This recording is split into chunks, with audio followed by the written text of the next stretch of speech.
সকাল, কেমন আছো সবাই? মনের সংসারে আরেকটি নতুন ব্লগে সকলকে স্বাগত জানাই। আশা করছি যে যেখান থেকে ভিডিওটি দেখছো সকলেই খুব ভালো আছো। আজকের দিনটা হচ্ছে শুক্রবার, আর এখন বেশ অনেকটাই বেলা হয়ে গেছে। সকালের সমস্ত বাসি কাজ সেরে একেবারে স্নান সেরে এই যে ঠাকুরের পুজোর জন্য ফুলগুলো তুলতে এসেছি। তো বেশ জবা ফুলগুলো এতটাই দূরে ধরে ফুটেছে যে লাগালে পাচ্ছি না হাতে। আর এদিকে এই যে পঞ্চতরা ফুলগুলো সব তুলে নিচ্ছি। আর আজকে একটা কিছু হলিডে রয়েছে, সেই জন্য মেয়ের স্কুল ছুটি আছে। তো তার জন্য দেখতেই পাচ্ছ মেয়ে হচ্ছে আমার পিছন পিছন এদিকে এদিকে আসছে আর কি। আর কি জানো তো, এখানটা যখনই হচ্ছে প্রতিদিন তো আমি এখানটা উঠোনটা ঝাড় দিই, আর কোথা থেকে একটা বিড়াল এসে না পরিষ্কার জায়গাটা পেয়ে এখানটাতে এসে পটি করে দেয়।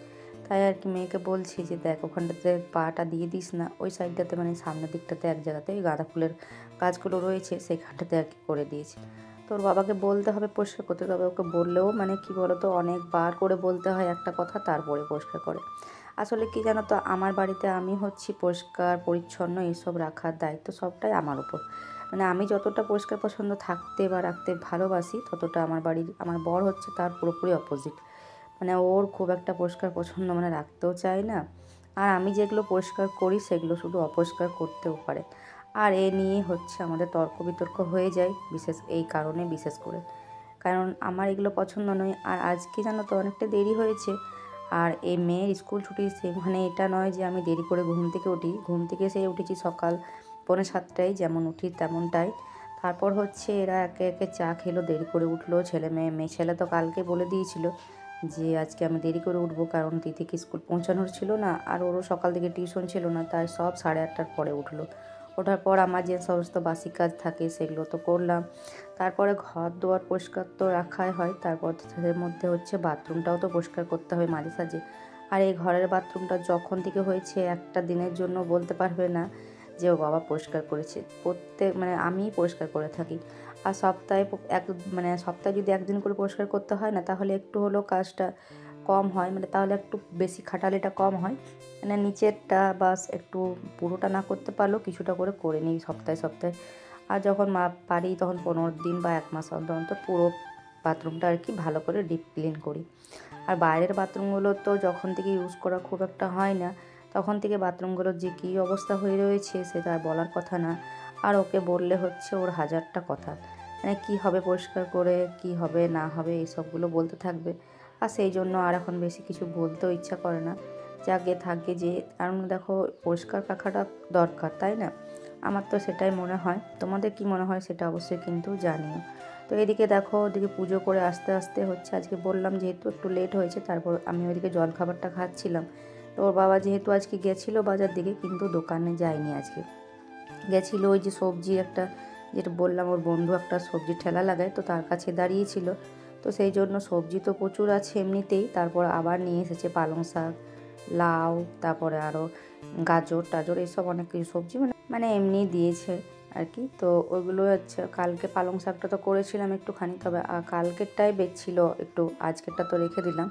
তো সেটা ওর বাবা বলছে যে করে দাও তাহলে। আর পালং শাক খেতে তো আমরা দুজনে, আমার ছেলে খায়, তবে এখন আর ভালো লাগছে না বলছে খেতে, তাই খাচ্ছে না। আর ওইদিকে ওর বাবা হচ্ছে বললো যে তো সবজিগুলো বানিয়ে দেবো, তখন বানিয়ে দাও তাহলে। তখন আমি হচ্ছে জলখাবারটা খেয়ে নিলাম।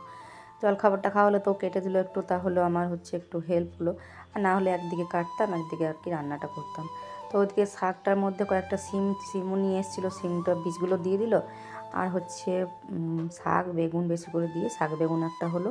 আর টমেটোও বেশ অনেকগুলো দিয়েছিলো, তো টমেটোগুলো খুব একটা ভালো ছিল না, একটু নরম নরম টাইপের ছিল। তো সেই জন্য টমেটোগুলো সবগুলোই বানিয়ে দিল। তো একটু চাটনি করে দিচ্ছি, যতটা খাবে খাবে, আর বাকিটা হচ্ছে রেখে দেবো ফ্রিজের মধ্যে। তো ওই চাটনিটা আর কি করে নিচ্ছি। এই যে নুন হলুদ চিনি সবটা দিয়ে দিলাম, আর একটু কাঁচা কাঁচা মতো আছে, তাই একটুখানি ওটা ওইদিকে সেদ্ধ হোক। যতক্ষণে সেদ্ধ হচ্ছে ততক্ষণে এইদিকে ভাতটাও হয়ে গেছে, ভাতটা হচ্ছে এখন নামিয়ে নিচ্ছি। ওইদিকে সবজিগুলো তো বানিয়ে দিল, তোমরা তো দেখলে, কিন্তু সেটাও কি পুরো তো কমপ্লিট হয়নি। মানে বানাতে বসে নিয়ে আমাকে বারে জিজ্ঞেস করে যে এটা কী বানাবো, আর কী বানাবো, আর কী বানাবো, এই আর কি। তার মধ্যে আলুগুলো আমি ছুলে দিলাম, তারপর হচ্ছে বানালো, তারপর সবজির দিকে কষা টষা সমস্তটাই হচ্ছে গুছিয়ে টুছিয়ে আমি ফেললাম। কারণ ও শুধু বানিয়ে দিল, কারণ ভাবলাম যে এখনই যদি বলে দিই যে সেটা তো বানাতে হয় না, তাহলে হয়তো আমাকে বানাতে হতো। তো বললাম ঘরে রয়েছে যেহেতু, তো সেই জন্য আর কি বানিয়ে দিল। আর আজকেও রেস্ট নিয়েছে, আজকে ডিউটি নেই সেই কারণে। তো ভাতটা নামিয়ে নিয়েছি, আর এদিকে চাটনিটাও হচ্ছে নামিয়ে এখন হচ্ছে ফুলকপি আলু এই মটরশুঁটি দিয়ে একটা তরকারি করব। তো মশলাটা এই যে কষা হয়ে গেছে, এখন তরকারিটা করে নেব। আর ওদিকে একটুখানি মুসুরির ডাল করেছি। আর দেখো এই যে তরকারিটা এখন ভালো করে কষিয়ে নিয়ে আর জল দিয়ে দেবো, তারপর এদিকটা হচ্ছে ততক্ষণে গুছিয়ে নেব। আর বেশ কিছু বাসনও রয়েছে জল খাবার খাওয়া, ওগুলো হচ্ছে পরে ধোবো। তো এখন এখানটা গুছিয়ে নিই। আর রান্না করার সময় যতই চেষ্টা করি না কেন যে এগুলো যতই বলো না গুছিয়ে একটু নেবো, কিন্তু হয় না। আর এদিকে কী বলো তো, আমার বাড়িতে দেখছো কীরকম অগোছালো, মানে জায়গার জিনিস না জায়গাতে কোনো দিনই কেউ রাখবে না। আর এটা হচ্ছে সব থেকে বড় খারাপ লাগার মানে জিনিস আমার কাছে। কোনো জিনিসটা আমার ছেলে মেয়ে আমার বর কেউ হচ্ছে জায়গার জিনিস জায়গাতে রাখবে না। এই যে সকালে দেখো মুদিখানা দোকানে হচ্ছে ওই যে অন্য একটা দোকানে ছিল, সেখানে হচ্ছে কিছুটা বাকি ছিল, সেই টাকাটা দিতে গেছিলো। দিতে যেয়ে টাকাটা ওইখানটাতে রেখে দিয়েছে, খাতাটা ওইখানটাতে রেখে দিয়েছে, সবটা এখানেই ফেলে রেখে দিয়েছে। ওই যে সবজিগুলো নিয়ে এসে জামা প্যান্ট ছেড়ে ওখানে সবজিগুলো নিয়ে বসে গেছে, রান্নাঘরটাতে সবটা রেখে দিয়েছে। আরও অন্য জায়গায় যে ঘরে রাখি বা ফ্রিজের ওপরে কোথাও রাখি সে না, এখানটাতে রেখে দেবে। তো দেখো এখন কৌটো বটগুলো যত ছিল সব হচ্ছে গুছিয়ে ওখানটা একটুখানি হচ্ছে মুছে দিলাম, যেহেতু তেল কীরকম টাইপের হয়ে যায়। আর এদিকে দেখো এই যে সমস্ত রান্নাবান্নাগুলো হয়ে গেছে, মুসুরির ডাল, টমেটোর চাটনি, ওইদিকে পালং শাক বেগুনে আলু দিইনি। আর এদিকে এই যে ফুলকপির তরকারিটা হচ্ছে হয়ে গেছে, একটুখানি ধনেপাতা দিয়ে আর নামিয়ে দেবো।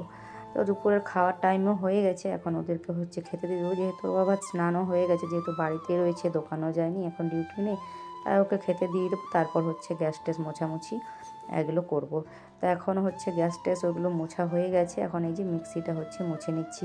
প্রত্যেক দিনই হচ্ছে একটু করে মিক্সিটা যখনই ইউজ করি তখনই মুছে নিই, কারণ মুছে রাখতেই বেশ ভালো। একটু একটু এদিক ওদিক কিছু হয়তো লাগলো, সেই জন্য আর কি মুছে রাখাটাই আমার বেশ ভালো লাগে।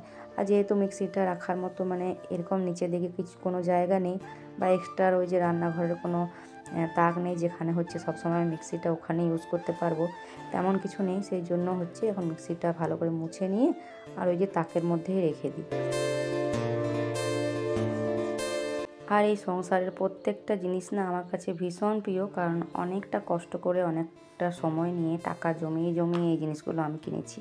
রোজগারটা আমার বর করলেও হচ্ছে জিনিসপত্র যে কটাই আমার বাড়িতে এখনও আছে সেগুলো হচ্ছে সমস্তটাই আমিই টাকা জমিয়ে কিনেছি। কারণ সঞ্চয় করা তো আর সবার পক্ষে সম্ভব হয় না, সবাই সঞ্চয় করতে পারেও না। সেই জন্য পুরোপুরি এটা কিন্তু আমিই করেছি। আমার প্রত্যেকটা জিনিস, এই যে বাসন রাখা যে স্ট্যান্ডটা দেখছো, এটা একটা সময় কিনেছি, ছোট ছোট জিনিসই কিনেছি, কিন্তু এগুলো সে টাকা জমিয়ে জমিয়ে জিনিসটা কেনা হয়েছে। তারপরে মিক্সিটা, তারপর ফ্রিজটা, এগুলো সব আমি কিনেছি, যেগুলো টাকা জমিয়ে। তো দেখো এখন দুপুরের খাওয়া দাওয়া সেরে নিয়েছি, সারার পর হচ্ছে ওইদিকে বাসন টাসন সবটাই ধুয়ে পড়ে আর এখন একটু ছাদে আসলাম। ছাদে এই যে কাপড় টাপড়গুলো সব নিয়ে যাব, নিয়ে যেয়ে একটুখানি হচ্ছে গুছিয়ে তারপর রেস্ট করব।